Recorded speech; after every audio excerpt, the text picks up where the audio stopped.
Ici TV du peuple RD Congo. Bonjour ou bonsoir, tout dépend de l'heure où vous recevez cette émission. Un compatriote propose un plan que je trouve plausible pour sauver le peuple congolais de la servitude. J'ai décidé de le publier sur YouTube et veuillez partager.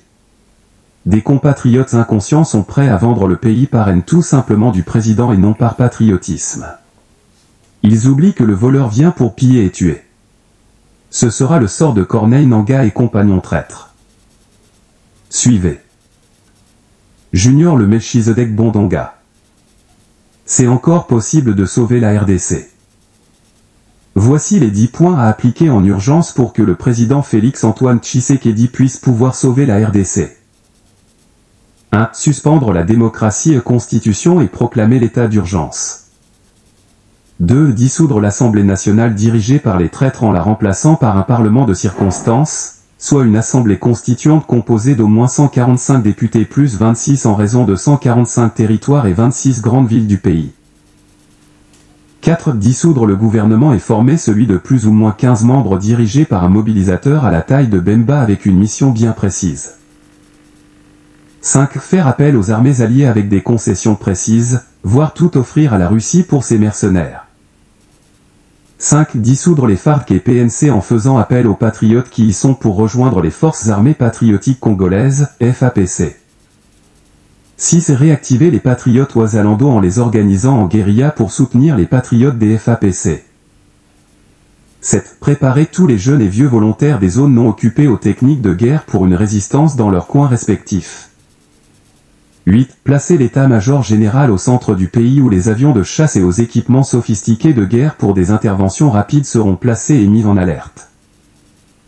9. Composer sa garde rapprochée d'avec seulement ces hommes qu'il maîtrise bien, soit par des mercenaires Wagner. 10. Qu'il reste au pays pour tout coordonner et éviter des sorties inutiles au risque que le scénario à la Habyarimana lui arrive car les ennemis de la RDC auraient sur leur table toutes les options pour l'abattre. Le pays est encore occupé à 8 ou 10% et c'est encore possible de renverser la tendance rwandaise pour imposer la paix par la force car on ne peut pas comprendre. Notre armée est mieux équipée face aux rebelles.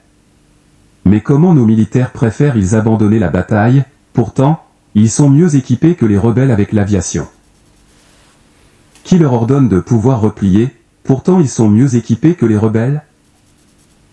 On comprend rapidement que des traîtres sont plus nombreux que des patriotes. Alors, les 10 points énumérés ci-haut s'imposent. Il faut les appliquer en urgence.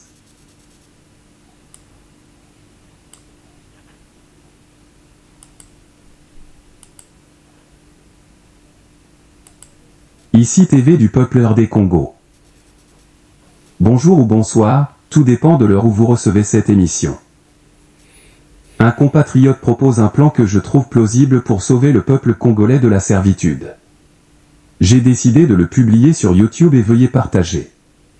Des compatriotes inconscients sont prêts à vendre le pays par haine tout simplement du président et non par patriotisme. Ils oublient que le voleur vient pour piller et tuer.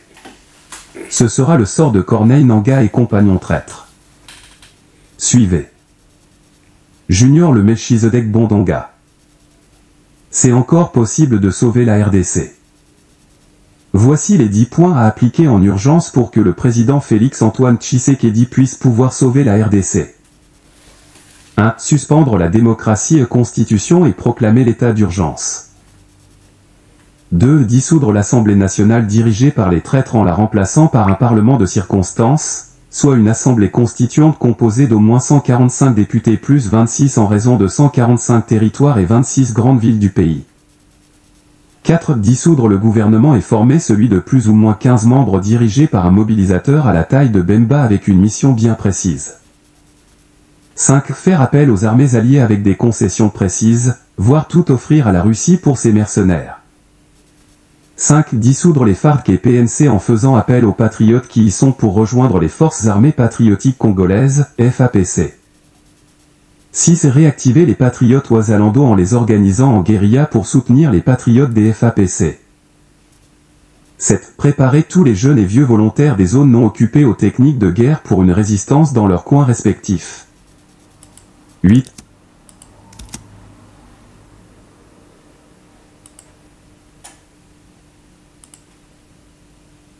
5. Dissoudre les FARDC et PNC en faisant appel aux patriotes qui y sont pour rejoindre les forces armées patriotiques congolaises, FAPC. 6. Réactiver les patriotes ouazalando en les organisant en guérilla pour soutenir les patriotes des FAPC. 7. Préparer tous les jeunes et vieux volontaires des zones non occupées aux techniques de guerre pour une résistance dans leurs coins respectifs. Placer l'état-major général au centre du pays où les avions de chasse et aux équipements sophistiqués de guerre pour des interventions rapides seront placés et mis en alerte. 9. Composer sa garde rapprochée d'avec seulement ces hommes qu'il maîtrise bien, soit par des mercenaires Wagner. 10. Qu'il reste au pays pour tout coordonner et éviter des sorties inutiles au risque que le scénario à la Abiyarimana lui arrive car les ennemis de la RDC auraient sur leur table toutes les options pour l'abattre. Le pays est encore occupé à 8 ou 10% et c'est encore possible de renverser la tendance rwandaise pour imposer la paix par la force car on ne peut pas comprendre. Notre armée est mieux équipée face aux rebelles. Mais comment nos militaires préfèrent-ils abandonner la bataille? Pourtant, ils sont mieux équipés que les rebelles avec l'aviation. Qui leur ordonne de pouvoir replier? Pourtant ils sont mieux équipés que les rebelles? On comprend rapidement que des traîtres sont plus nombreux que des patriotes, alors, les 10 points énumérés ci-haut s'imposent. Il faut les appliquer en urgence.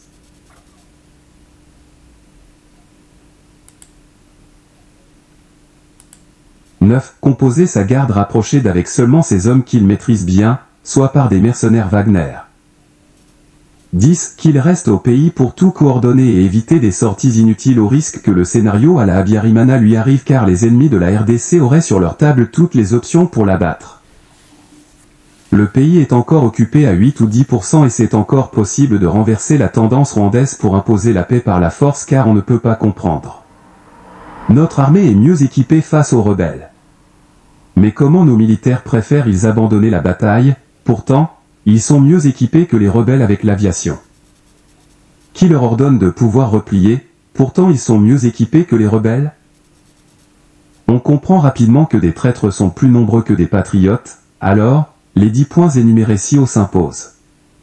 Il faut les appliquer en urgence.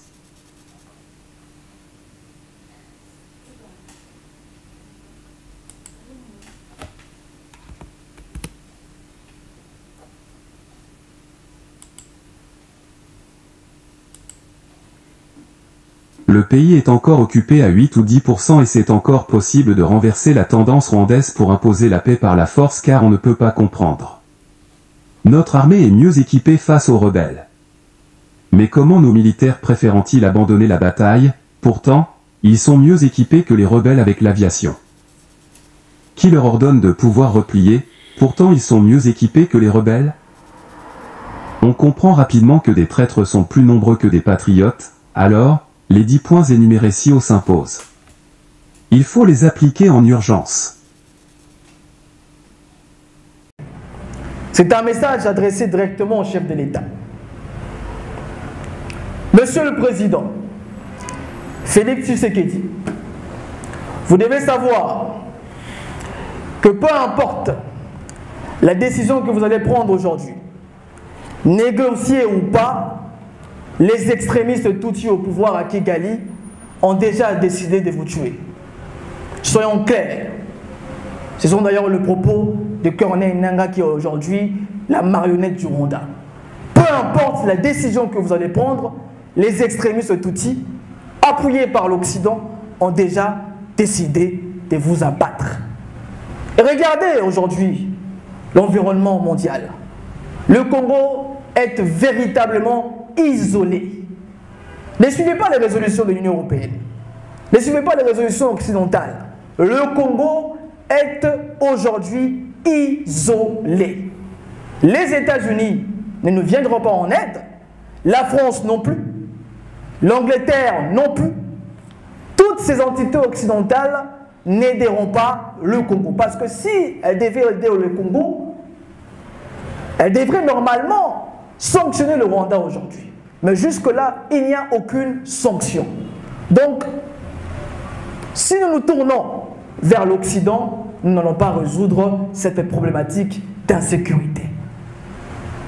Donc, la population est en danger, la nation toute entière est en danger, nous faisons face aujourd'hui à une crise existentielle. Raison pour laquelle nous vous proposons de conclure un partenariat militaire avec la Russie. Aujourd'hui, je vais être précis. Nous allons être précis aujourd'hui. Nous devons conclure un partenariat militaire avec la Russie. Il n'y a pas qu'une seule méthode à la résolution de la crise congolaise. Il n'y a pas que le dialogue et les négociations pour résoudre cette crise. Seule la puissance militaire pourra freiner les aventures de Paul Kagame. Il faut urgemment le faire. Parce que nous sommes en contact avec certaines officiers russes qui nous ont contactés, qui nous ont affirmé qu'ils ont tendu la main, qu'elles ont tendu la main au gouvernement congolais. La Russie, vous le savez, la presse le sait, le gouvernement le sait, l'entourage du chef de l'État le sait, a tendu la main à la RDC. Pourquoi ne pas justement réfléchir sur cette option? Parce que j'ai la sensation, nous avons la sensation que nous sommes incarcérés dans une seule méthode de résolution de la crise. À part les sanctions occidentales, à part les négociations, nous ne voyons plus rien comme résolution.